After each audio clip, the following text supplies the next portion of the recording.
Congratulations nga pala sa winner natin this week, si Ma'am Rose Ann Alorzano aka Ma'am Isa-Isa, yung name niya sa Facebook. So ikaw po yung makakakuha ng isang cellphone this week. I mean kayo po, bibigyan natin ng isang cellphone this week at sana makatulong yung cellphone na ito sa'yo, ma'am. At ayun na nga po, tuloy-tuloy yung pamimigay natin ng cellphone every week. Kaya kung bago ka pa lang dito sa aking YouTube channel, mag-subscribe ka na para makasali nga sa ating weekly cellphone or cash giveaways. At syempre, namimigay din ako guys ng cash sa aking TikTok account. So kung gusto niyo na makatanggap din guys ng small amount or pang-load guys, mag-follow na kayo sa aking TikTok account. Ito siya guys. Thank you! What's up guys? Again, welcome back dito sa ating YouTube channel. Again, this is Yana. At today's video guys, isang loan app or pautangan online, itong pag-usapan natin. At ang pautangan na ito nga daw guys, pwede tayong makahiram ng 10,000 pesos at anong oras yan,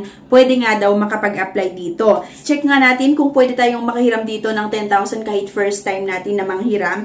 At meron silang repayment terms na 180 to 365 days. Noon na naman, parang mahigit 3 months na naman yung payment terms nitong pautangan na ito na nilagay nila kapag buksan nyo nga. Registered nga daw sila sa Securities and Exchange Commission under Copperstone Lending Inc. At meron silang SEC registration number 2021-05001299-04 and Certificate of Authority number 3454. So sa mga ganitong pautangan naman kasi guys, nakaregister naman talaga sila sa Securities and Exchange Commission. Kaya lang guys, minsan kasi hindi sila sumusunod sa interest sa mga processing fees na kung ano yung itinakda ni SEC. So, i-check nga natin guys sa pautangan na ito kung okay ba siya or hindi.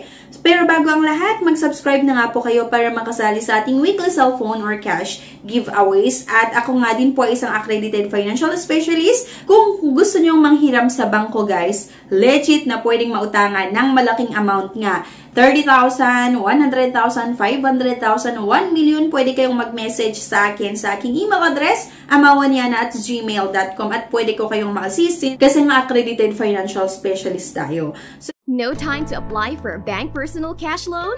Yana's here to help you. I assist pre-qualified clients with basic monthly income at least 25,000 per month. Hassle-free at walang fee. Lahat ng process sa bank gagawin. 2 to 5 banking days lang approval. Loan up to 2 million.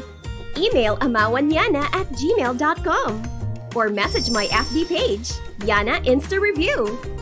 Note, qualifications may vary subject to the bank's terms and policies.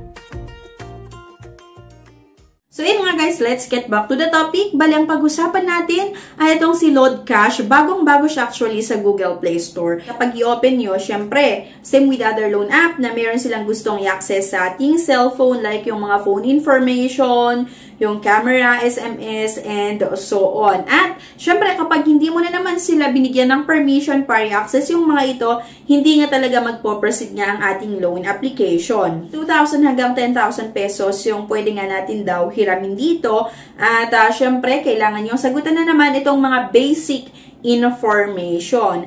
Meron pa silang guarantor. Ang ibig sabihin kasi ng guarantor or co-maker kapag hindi nakabayad si principal borrower, bali ang magbabayad ng utang ni principal borrower ay yung guarantor or co-maker. Kailangan yung intindihin yon. Kasi baka kapag hindi kayo nakabayad or nag-post due yung account nyo sa pautangan na ito, tatawagan nila yung mga contact number na nilagay nyo, yung mga guarantor and co-maker, tapos biglang sisingilin sila doon sa utang nyo.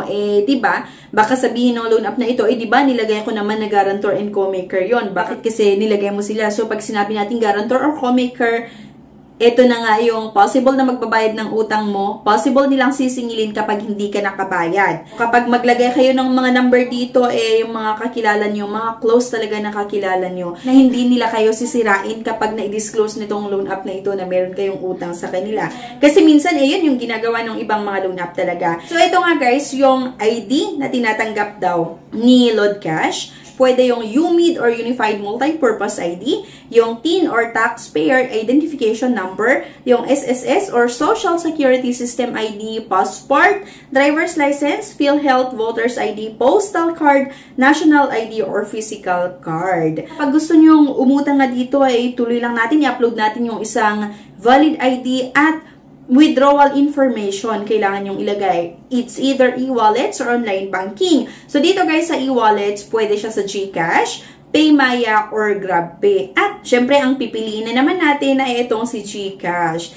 Click nyo lang guys yung use e-wallets at ito na nga. Kapag ma-aprobahan ng inyong loan application, ganito siya. Meron silang repayment amount sa August 18 na 2,010 pesos. Then, second installment ay 60 pesos sa February 7, 2024. Diba? So, eto na naman. Yung ganitong pautangan online na sinasabing 6 months, na sinasabing 1 year yung payment terms, pero yung babayaran mo lang doon sa pang 1 year or pang 6 months ay nasa 50 pesos, 60 pesos, or 100. Nag-iwan sila ng certain amount, ng mababa na amount, para masabi lang na mahaba yung payment terms. Pero doon sa 7 days na first installment or first payment mo, halos binayaran mo na yung buo na inutang mo. Kung makikita nyo guys, ito pa yung mga fees nila na mataas.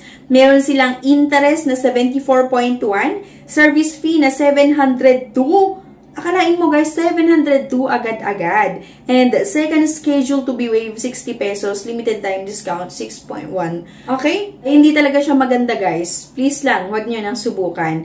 Loan terms, meron silang nilagay na 180 days pero hindi yan totoo. Kasi nga 7 days. Doon sa first payment mo pa lang, within 7 days ay kailangan mo nang bayaran yung halos buo ng inutang mo. At ang lalaki nga guys, itong mga fees nila. Akalain mo service fee, 702 pesos agad-agad. May interest pa na 74. Okay? Kaya hindi talaga siya maganda ni i-recommend sa inyo. Pero syempre, nasa sa inyo pa rin kung gusto nyo siyang subukan or hindi. At nung i-check ko nga guys sa Google Play Store, marami din talaga yung na-disappoint, yung hindi nagustuhan itong service nga or itong offer nitong si Lod Cash. Pero syempre, nasa inyo pa rin kung gusto nyo subukan. Ano sa tingin nyo, okay ba itong si Lod Cash or hindi? I-comment nyo na yan guys. Anyway, thank you for watching. Please don't forget to click the subscribe button. Sana i-like nyo yung video na ito at i-share nyo na rin. Thank you guys and bye-bye. No time to apply for a bank personal cash loan? Yana's here to help you. I assist pre-qualified clients with basic monthly income at least 25,000 per month. Hassle-free at walang fee. Lahat ng process sa bank gagawin. 2 to 5 banking days lang approval. Loan up to 2 million. Email amawanyana@gmail.com or message my FB page, Yana Insta Review. Note, qualifications may vary subject to the bank's terms and policies. Declines sa bank and other loan apps, pwede niyong subukan yung ibang options. See the links sa description at sa comment section below. Click the link and apply. Disclaimer, try or apply at your own risk.